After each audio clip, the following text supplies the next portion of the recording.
Kemudian kita masuk ke turunan tingkat tinggi. Turunan tingkat tinggi itu apa sih? Yaitu nih, kalau turunan kita kemarin kan sampai turunan pertama. Nah, suatu fungsi itu bisa bisa, diturunkan, eee, dicari turunan keduanya, cara penulisannya seperti ini, D, kuadrat Y dx kuadrat turunannya ya. Perhatikan cara penulisannya, eee jadi satunya di tengah, satunya lagi di sesudah X-nya. Atau bisa ditulis juga seperti ini, D dx dari dy dx. Kemudian ini untuk turunan ketiganya, dan seterusnya sampai N. Karena ini kita sebut turunan tingkat tinggi. Jadi diturunkan terus sampai tingkat yang diinginkan. Nah, notasi dari turunan tingkat tinggi bisa kalian lihat dari turunan pertama, Y aksen, Y double aksen, triple aksen. Nah, kalau misalnya mulai dari turunan keempat, cara nulisnya gini ya, Y pangkat dalam kurung 4. Dikasih kurung, kenapa kalau cuma Y pangkat 4 nanti dikira Y pangkat 4, bukan Y turunan ketiga, turunan keempat ya. Kemudian ini kalau mau dituliskan dalam bentuk dy dx, ini dalam fx, dan ini dalam d dyx. Oke. Nah, beberapa contoh penemuan turunan tingkat tinggi. Saya punya y fx-nya adalah fungsi ini, kemudian turunan pertamanya berarti saya turunkan satu kali, 12x pangkat 3 min 3x kuadrat dikurang 1. Terus kalau diturunkan 2 kali atau turunan keduanya, maka kita lihatnya nggak fungsi awalnya, tapi cukup dari turunan pertamanya aja yang kita lihat. Berarti 36x kuadrat min 6x. Kemudian dicari turunan ketiganya, berarti kita lihat turunan keduanya diturunkan satu kali, 72x min 6. Dan seterusnya. Begitu pula kalau fungsi trigonometri ya sama ya. Turunan pertamanya cos dari sin, terus kemudian mau dicari turunan keduanya berarti turunan kedua pertamanya yaitu cos diturunkan satu kali jadi min sin. Kemudian ketiganya adalah min cos dan seterusnya. Nah, penerapannya untuk apa sih? Salah satunya itu adalah untuk penentuan kecepatan ataupun percepatan. Ya, velocity atau acceleration. Ya, posisi suatu objek pada suatu waktu dinyatakan dengan y sama dengan fungsi s terhadap t. T ini biasanya menyatakan waktu. Jadi s itu adalah posisi objek terhadap waktu ya. Nah, maka kecepatan pergerakan ataupun perpindahan objek tersebut biasanya dinotasikan dengan v dari kata velocity. Pada suatu waktu t itu biasanya dinyatakan dengan turunan pertama dari fungsi posisi ya. Kemudian untuk percepatan itu dinotasikan dengan a dari kata acceleration. Itu merupakan turunan kedua dari fungsi posisi. Oke, nah ini adalah artinya itu adalah percepatan objek. Nah, contohnya ada suatu objek bergerak sedemikian sehingga posisi objek tersebut pada suatu waktu t dinyatakan dengan fungsi posisi terhadap waktu berikut. Oke, di mana t-nya itu adalah satuan detik. Nah, misalnya ada muncul pertanyaan kapan kecepatan bernilai 0. Juga bisa jadi pertanyaannya adalah kapan kecepatan bernilai positif dan kapan objek bergerak ke arah kiri dan juga kapan percepatan bernilai positif. Nah, pembahasannya kita bahas satu-satu. Yang pertama kita bahas yang A dulu, yaitu kapan kecepatan bernilai 0. Nah, kecepatan tadi definisinya adalah turunan pertama dari fungsi S. Nah, berarti kita akan membuat kapan nilai kecepatannya bernilai 0. Berarti turunan pertama dari ST kita buat sama dengan 0. Oke. Kecepatan bernilai 0 yaitu berarti FT-nya sama dengan 0. Nah, kita mau cari tahu berapa T sedemikian sehingga nilai FT-nya itu sama dengan 0. Berarti kita cari dulu turunan pertama dari ST-nya ini, kita peroleh ini ya, 3 T kuadrat min 8T plus 12 sama dengan 0. Nah, kita tinggal cari berapa nilai T yang membuat persamaan ini hasilnya sama dengan 0. Nah, ini berarti kalau kalian lihat tinggal kita mencari, ini merupakan persamaan kuadrat ya, jadi kita tinggal cari akar-akarnya.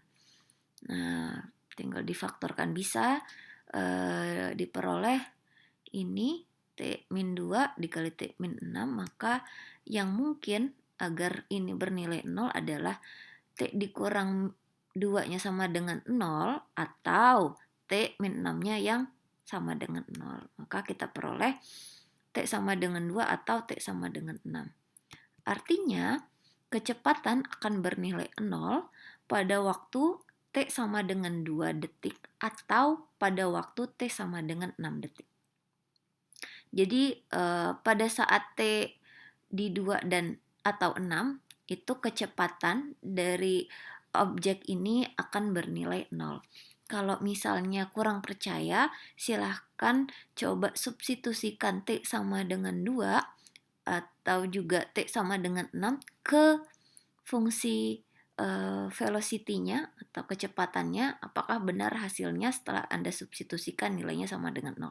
Coba aja nih, masukin 2 kuadrat, 4 dikurang 8 kali 2, 16.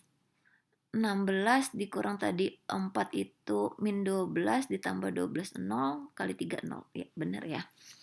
Sama dengan 0. Nah, begitu cara mencari kalau ada pertanyaan kapan kecepatannya bernilai 0, yaitu saat T sama dengan 2 atau T sama dengan 6. Oke. Selanjutnya yang B, apa tadi? Kecepatannya bernilai positif. Nah, apa bedanya? Kalau tadi kan kecepatannya sama dengan 0. Nah, ini kalau positif gimana? Berarti tandanya adalah lebih dari 0. Nah, kalau kayak gini artinya kita masih ingat nggak? Mudah-mudahan masih ingat ya. Pertidaksamaan kuadrat. Nah, kalau ini pertidaksamaan kuadrat, seperti apa cara mencarinya? Nah, lebih kurang sebenarnya sama. T sama dengan yang akan membuat dia sama dengan lebih besar dari 0. Ini kita butuh yang namanya split point.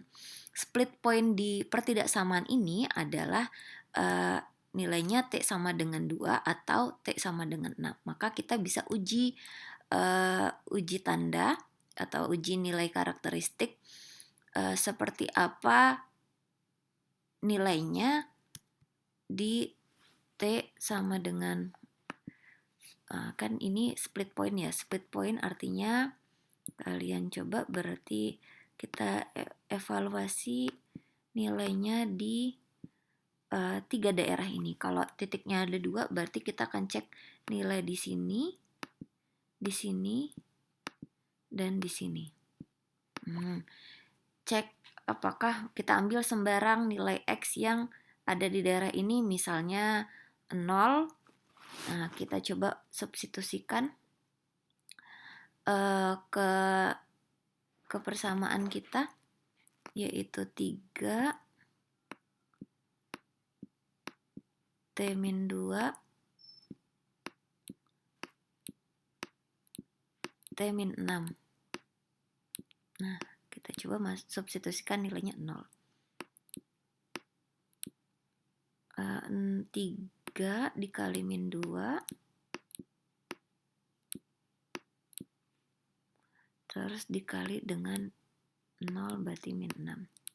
Hasilnya adalah min ketemu min positif ya. Maka kita bisa kasih tanda di sini adalah nilainya positif. Coba lagi ambil daerah di antara 2 sampai 6, misalnya 3. Kita substitusi aja 3 kurang 2 positif, 3 kurang 6 negatif. Positif ketemu negatif, negatif. Di sini kita ambil misalnya 7. 7 kurang 2 positif, 7 kurang 6 positif, positif kali positif, positif. Nah, kemudian kita lihat daerah mana yang kita pilih, kita lihat tanda pertidaksamaannya. Kalau tandanya pertidaksamanya ada lebih dari, maka kita ambilnya yang positif. Artinya daerah kita adalah yang ini dan yang ini. Makanya daerah kita adalah T kecil dari 2 atau T lebih dari 6. Nah, ini adalah daerah kita. Ya. Oke, jadi kecepatan akan bernilai positif pada waktu T kecil dari 2 detik atau T lebih dari 6 detik. Bedanya sama yang tadi, kalau ini kan kecil dari 2, artinya ya setiap T yang kecil dari 2, coba kalian substitusikan, pasti dia kecepatannya positif. Ataupun mau ambil T-nya lebih dari 6, maka pasti akan positif.